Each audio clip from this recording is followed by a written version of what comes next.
Hello and welcome back to the Changing the Narrative podcast. I'm your co-host, Dr. Gabriel Warren, along with Carl Benson. And today we have another guest that we are happy to talk with, Kentalé Morris Sr. Kentalé, thank you for being part of the show. Well, I appreciate the invite. I've been watching the other clips and podcast episodes as well, and I was wondering, man, like, were y'all gonna invite me on, or what was happening? Yeah. Hey, you're a busy man. We know that it's hard to catch up with you. I know you got a lot going on, but thanks for giving us some time this afternoon. Absolutely, love it. Yeah, well, we always like to start the show by, introducing the listeners to people who are doing amazing things. So, could you just start by sharing a little bit about what you do and the things you're doing professionally a little bit? Yeah. So, um, as I do introductions to myself, it continues to evolve over the years, right? I used to just, my name is Kentalé Morris Sr. And I was born and raised in Chicago, and now I live in Minnesota. But as I start to think a little bit deeper about like who I am, what I want people to know, I start to get more into, I operate, with the knowledge that I am a son, a father, a brother, a husband. I'm ambitious, I'm caring, curious, passionate, and love to have a good time. So I've added that stuff to my introduction just to give people a little bit more about who I am as well. As you asked about professionally, I started to get into what I do, during my day job. So my official title, I'm a director of commercial sales at Land O'Lakes, where I lead an amazing team, experienced and high performing team that's across the country. They work hard to build relationships, provide solutions, and it's all food service customer focused. So you think about some of your favorite chains that you might stop at, a restaurant here and there to grab a bowl of queso. It might be our cheese. So we do a really good job of working with customers, finding solutions, making sure we're driving growth in volume, but also profitability as well. And one thing I'll also add, and people always are kind of shocked at this, but I've been with Land O'Lakes for 20 years officially now. So they've provided some really great opportunities, professional growth opportunities, as well as just building friendships, and even found several different mentors over my years with the organization. Nice. It's funny you say you've been there 20 years. You don't look like you're 20 years old, Mr. Morris. So congratulations on aging appropriately. I appreciate it. It's a lot of water. Drink a lot of water. There you go. Drink a lot of water. So you mentioned obviously Land O'Lakes, but we also know that you are the president of an organization called 100 Black Men Twin Cities. Yes. Can you tell us more about that organization, what you do in community, and how y'all show up in the community as it relates to that? Just let our listeners know a little bit about that.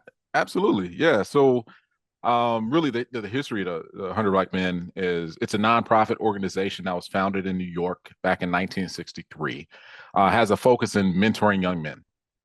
Over the past 61 years, the 100, as it's sometimes called, has grown to really be an international organization. So we have over 100 chapters, including locations in London as well as the Caribbean. And again, the main focus is mentoring, but we have four main pillars: economic empowerment. So you think about financial health, taking financial literacy, and putting the know-how and action behind that, and turning that into better financial standing. You got education, health and wellness, and one I've already talked about was mentorship. So everything we do is really wrapped around the mentorship model to make those other things happen. I always throw in the fifth pillar, the kind of the unofficial, but it's a byproduct of everything we do, is really leadership development. Like, how do we make sure the next generation of leaders know that they are leaders, are capable of leading, and know nuances that are associated with being a leader, and not just by title, but by presence as well. I guess the local organization, so 100 Black Men Twin Cities, was founded in 2020. I joined in 21. I know you fellas joined a short time after that as well, and became members, and it's all because of the purpose, right? It's around mentoring. How do we build up these young boys to grow into their purpose, right? So We have programs that are built in, STEM as the hook to bring them in and understand, like, we talk about engineering, but there are several different classifications of engineering. Do you want to be a chemical engineer, a civil engineer, things like that? And what does that really look like? So helping them understand, what the path forward could be for them. So yes, I am the president of our local chapter. Enjoy doing the work that we do, but the members that we have are really the power behind how we get stuff done. Yeah. Yeah. That's awesome, man. Very cool. A good summary about, the 100 Black Men, and going back to a little bit about, what you do professionally at Land O'Lakes. I used to be in sales. So prior to getting into higher ed, I was in sales for 12 years. And Yeah. I know that as you climb that corporate ladder, a lot of times you see fewer and fewer people who look like, all of us on this call today. So I'm curious to know from your perspective, how important is it for you as a Black man in the career field you've chosen to be in that role that you're in? Yeah. So as I think about the agricultural industry, when our kids are reading books, they see a farmer in overalls, plaid shirt, and it's usually a white male. Kind of is the image that they see. But again, as I kind of switching over to 100 real quick, but the 100's motto is what they see is what they'll be, right? So as I think about my presence, in the ag industry, I can find myself being a success model for folks that may not really think about agriculture and find their space within the industry. I say I take pride in attending career days and at elementary and high schools, while just talking about the ag industry and what the ag industry really realistically is. Most people think of production agriculture, so they're talking about growing crops, raising animals. But however, if you want to work in marketing and sales and strategy and legal and IT, you can do all those things with the many ag-based organizations around the world. Land O'Lakes being one of them, right? So I just want to make sure people understand that if you're, in high school, you're a recent graduate out of college, or thinking about changing careers, ag is a space where everyone can play. Awesome. That it kind of brings us to the next question we talk about, obviously. And you mentioned a lot of things, obviously, with Land O'Lakes and 100 Black Man, clearly your father and a husband and all those things. What motivates you every day to just get up and get after it? What is that internal motivation? Yeah, as I think about that, there's a lot of things that come to mind, but really, probably the easiest one, the one that initially comes to mind, is probably my family. I think about it probably in three different buckets. So probably parents and siblings. How do I represent them in the best way possible, right? Taking a lot of the lessons that my father and my mother kind of instilled in me while I was growing up, and help that and utilize that to impact my life and then also the life of others. The next bucket probably be my wife, right? So we're going to celebrate 20 years of marriage in 2025. She did not ask me to throw that in, but we are going to celebrate it, and it's a huge milestone, right? So, over time, she continues to push me and help me to develop and realistically evolve, personally and professionally. Even whether it was like pursuing my MBA, or just realizing that each of our children, we have 4 kids, each of our children really are different and need to be parented a little bit differently. You can't just like peanut butter a tactic across everybody. So she's been well ahead of that curve, and kind of brought me along that. And then probably the last one really is my children, right? So my wife and I do have 4. We have 2 boys, 2 girls. Kind of thinking about my parents and how they set a really great example for me. I want to do that same thing for them, like set great examples, positive examples of how really a man should be, right? So I think about my girls, and as they venture into the world and they want to pursue dating or spouses or whatever it might be, I want them to at least have that something in the back of their minds that says, would my father do exactly what he just did, or would he treat me that way, and have me as a guide stick, to that other people really need to measure up to. So same thing for my boys, like think about how they should present themselves to the world, and the responsibilities that. Appreciate that. Yeah. Awesome. Congratulations on the 20 years too, man. I'm coming up on 20 years next year too. So let's do it. We can take a trip together. Yeah, there you go. Yeah, that's awesome. I won't be there. Yes, you will eventually. I'm only at 7, so I got some time.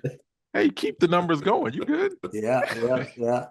No, I really like your last answer, because I think it actually helps us to kind of parlay into to the next question that I have for you here. And really that's more about like, in what ways do you feel like the portrayals of Black masculinity in the media contribute to the misconception that Black men lack self-control or will be feared or things like that. I think all three of us sitting here on this Zoom have already debunked that, but I know that we are constantly battling against those portrayals in the media. So I'm curious to hear your thoughts on that. Yeah, I mean, you think about the things you watch on TV, on the movies, and you're like, hey, hot-tempered, leaving mothers, single family households and all that stuff. But I even go back and start to think about, like, what's the overall goal of the media companies, right? To increase viewership, ratings, click-through rates. They're trying to make sure their sponsors and shareholders are happy, right? So how do they really do that? By creating content that drums up feelings of excitement, fear, and gain attention, right? So I even relate it to, you think about football, right? The NFL has us thinking about football year round, right? So we are really invested in player trades, contracts, injuries. I mean, you're talking about, well, even some of it more recently, right? Like personal drama, right? They're keeping fans interested, right? So similarly, you think about sensationalization of Black men, right? So stories that will often be featured on in a negative light about Black men on the news are circulated all the time. And for those that don't know any Black men, don't know any Black people, whatever it might be, unfortunately, the constant communication of those narratives can shape their perspective around us. So we things like what you're doing right now, the podcast. There are lots of books out there. People reading books, man. Yeah, I guess so sometimes. But there's really a lot of great ways to really counter those. But again, the things that you're doing right now, you both are doing right now, is another great way to counter some of that messaging. Very cool. So staying on that task of thinking about that a little bit as it relates to your life, I guess, what might be, if you sort of put some thought to it, your life's mission statement? How would you, and it could be a statement or a word or paragraph, I guess, whatever you want to do. But as it relates to sort of how you navigate life, what's your mission? What's your mission statement? Yeah, if you listen to my wife, she says, "Yo, he'll put a paragraph together if you really want to listen to it."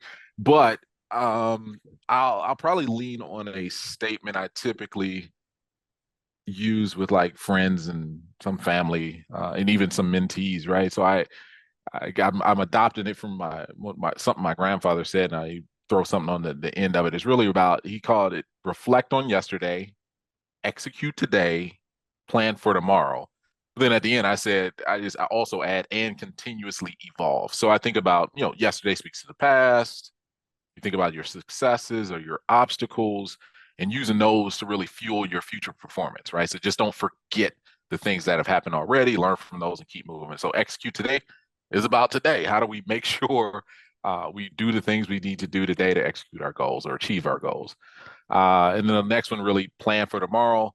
Again, going back to how do we intentionally map out what we want to do, the things we have to do, the steps we need to take in order to achieve that success. And at the end, I threw in just continuously evolve, just because I'm ever evolving. Really, it just simply means just never settle. Look for ways to do things, bigger, better, faster, more efficiently to achieve your goal. Yeah, Very, that's always cool. good. Right, Very right. good. Kicking it back to something you said a little bit ago, you were kind of talking about some of those misconceptions that society have about Black men, like whether we're leaving our families. Maybe they'll say Black men are thugs or criminals, or we're only good at athletics, things like that.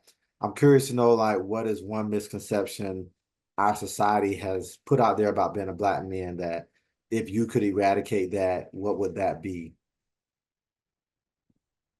I would say if it's first of all, so you probably already know I don't like rules, right? So you give me one, I'll probably give you two. So the first one would be a quick one. So I think about really what we already said. So we do have strong family units.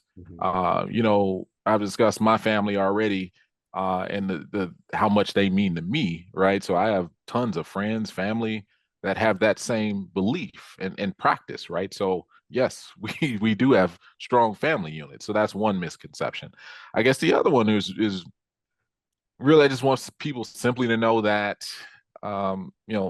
black men can be strong and emotionally vulnerable at the same time, right? So we can care about others and ourselves at the same time, right? So and again, I watch your other episodes. I mean, we can be anything, right? So we can be doctors, professors, strategists, community leaders, philanthropists.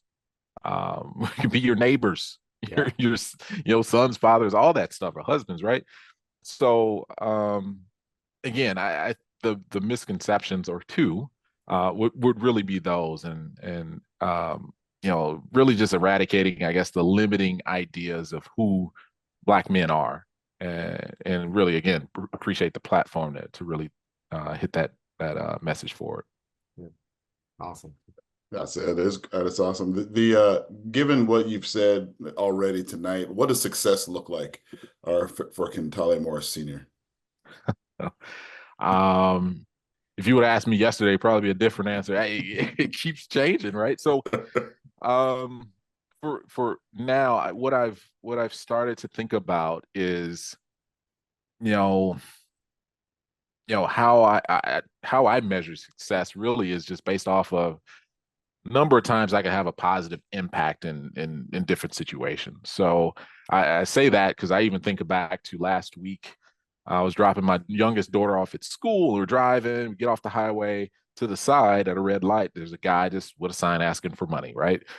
She then says, "Hey, Dad, I want to give him something." And I'm like, "Well, wait, she doesn't have any money." I'm like, what's she trying to give him? So she reaches in her lunchbox and grabs a granola bar, right? And like she gave it to him. We drove away.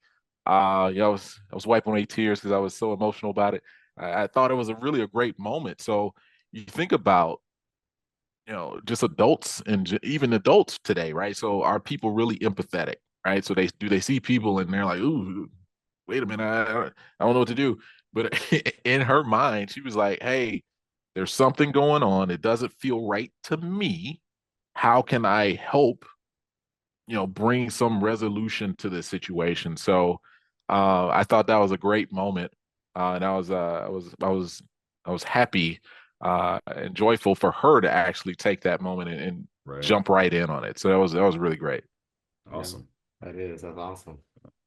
So you kind of mentioned earlier a little bit about some of the things you do in the community with being the president of the 100 Black Men.